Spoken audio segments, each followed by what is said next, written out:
Welcome back to Where You Live with Gene and Tony. We have with us as a guest one of our colleagues, Assistant Property Manager Deanna Price, who's also been a very active member of the Legislative Action Committees for both Community Associations Institute, also CIC Midwest, another of the organizations that we belong to in this industry. And we're talking about Senate File 926, which deals with several items that one state senator said needs to be corrected when it comes to homeowners associations. Those briefly are homeowners should not have prohibitions placed on them on how they want to display the flag and where. They should have more latitude that way. They should have more latitude with political signs. That one seems to be a conflict of interest, if you ask me, anybody voting on that one.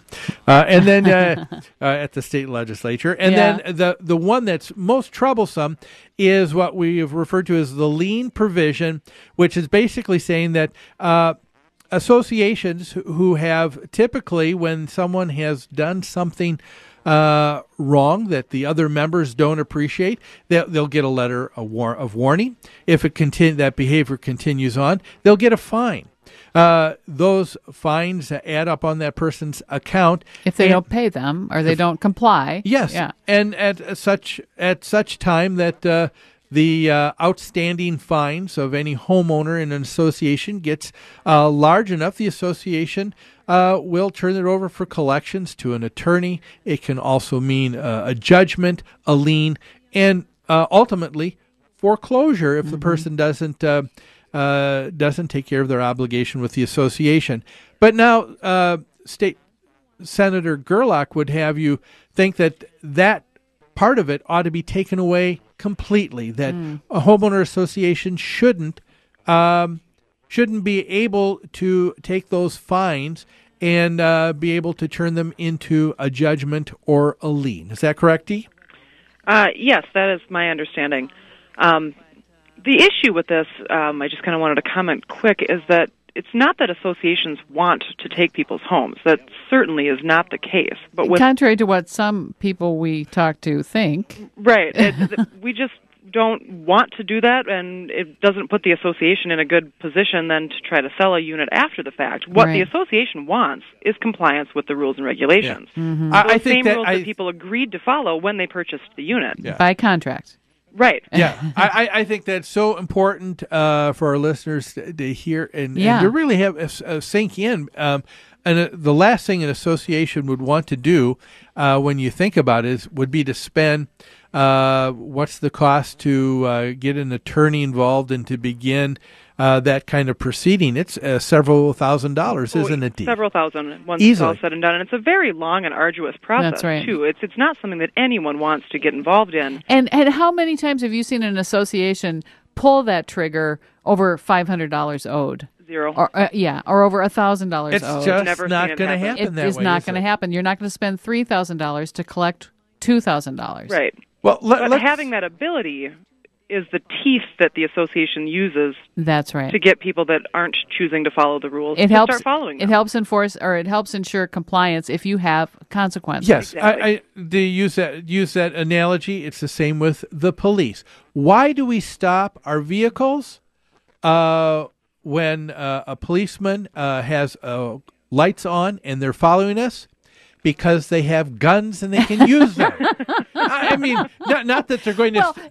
Okay, let me qualify that. All right. I was not referring to that they're going to start shooting out the tires. Right. But the fact of the matter is, policemen carry weapons for a reason. Weapons for a reason. Yeah. And they carry an authority about them. That's right. They are charged with an authority. Yeah. Some of us do pull over though, Gene, because it's the law. Yeah. I don't ever think I ever pulled over thinking if I don't, this guy's going to shoot me. I wasn't referring to that. But the idea is they carry a lot of authority. That's right. That's why we stop.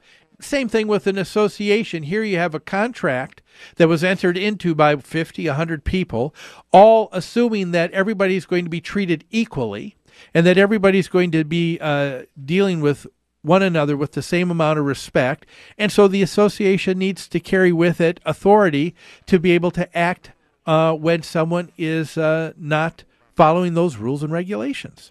Yeah, that's right. So that's and what we're talking about. I wanted to clarify one thing. As I read the proposed legislation, I understood it to say that fines for rules violations cannot be included in a lien amount, but they can be collected upon. You can take them to court and get a judgment for those. You could. Yeah. Right. If the bill were to pass, the association would still have the ability to take a homeowner to conciliation court or district court and try to collect in that venue. Okay. The issue with that's going to cost everyone more money.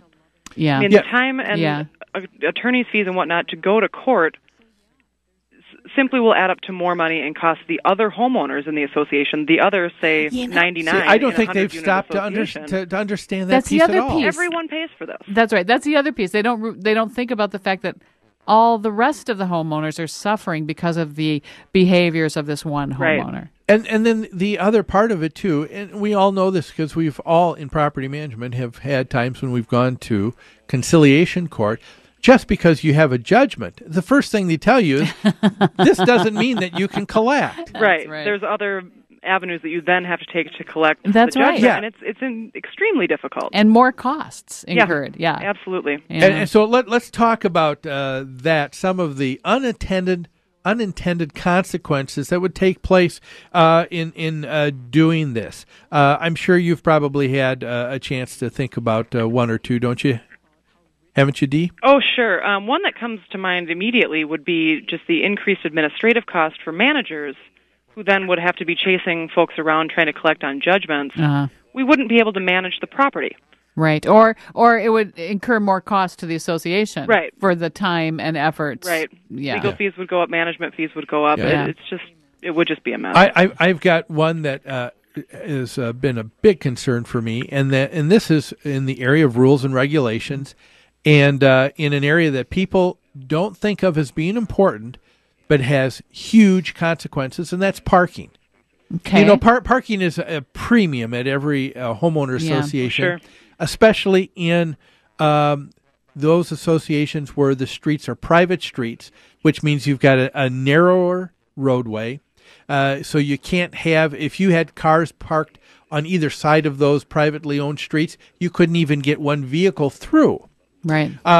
If the association doesn't have the authority to handle that and effectively with people, now all of a sudden, what happens the first time an emergency vehicle needs to get through, like an ambulance or a fire, Absolutely. to another home, and they can't do it. And what's going to happen? What do you say to that person who lost a loved one because the ambulance couldn't get through? And what kind of lawsuits could potentially be in store for a homeowners association, because they'll go back and say, wait a minute, we had contract law here. And you didn't enforce it. Right. You didn't take care of what you promised to do, association. That's right. How about in a case like that and a fire took place and you couldn't get through? Mm-hmm. I wonder at what point will an insurance company finally turn around and say, you know what? We don't think that we need to honor this insurance policy with the homeowner association. I mean, because you did not enforce your rules. It's the same thing. It's true right now in insurance with homeowner associations. If you have a policy, we've talked about it on the show before. If you leave the home for more than 30 days and are vacant, the insurance company does not consider themselves responsible for insuring that your home. Your coverage lapses. It goes away. That insurance was based upon a promise, or there's an implicit understanding here that the homeowner is going to be present, is going to be watchful. Now, if this is under the implication that the association is supposed to be taking care of rules and regulations, if they can't, I bet you we would see insurance companies that could drop. Absolutely. That's a really good illustration of what seemingly a small issue, like parking. I want to park on the street. I've got 5 cars and I've only got a 2-car garage. Yeah. You know, we talked about a story earlier today, the same issue. Yeah. Having vast consequences for everyone in the community. Yeah. Well, Sure. in the next just a couple minutes here before we wrap this up, Dee, let's talk to the folks who are listening now on the radio. There are people who've heard this last year. By the way, folks, if you want to hear our conversation with Senator Gerlach from last year, we've got that on our website. You can go to www.newconceptsgroup.com and pull down the menu on the radio show, and you can listen to last year's show where we interviewed Senator Gerlach and his constituent, Ms. Tompkins, on this Senate File 926.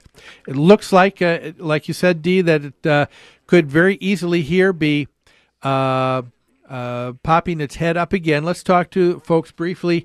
What can they do to make a difference? What is it that they should be mindful of? What can they do to help out at this point in time? Well, I think the most important thing to keep in mind is that legislators are here to work for constituents, and call your legislator. If you've got an issue with this or any other issue going on, give your senator or representative a call. They should be there to listen to your concerns. We're always welcome to more volunteers through CAI Minnesota, and both Jean and I are here certainly to answer any questions that you may have if you want some more information. There are websites available. If you go to the House or Senate websites, you can find out what district you're in, who your legislators are, how to reach them, give them a call, write a letter, send an email, or go in and see them. Yeah.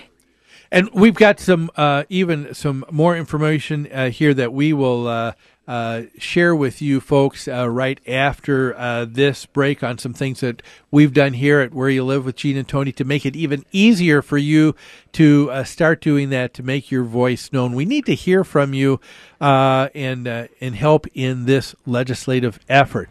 Dee, thanks for taking some time to be with us on the show today. Absolutely. Thanks, Jean. Thanks, Tony. Folks, Thank you. That's Dee Price, Assistant Property Manager with New Concepts Management. We'll take a break. When we come back, we will tell you more of how you can be involved in this legislative effort.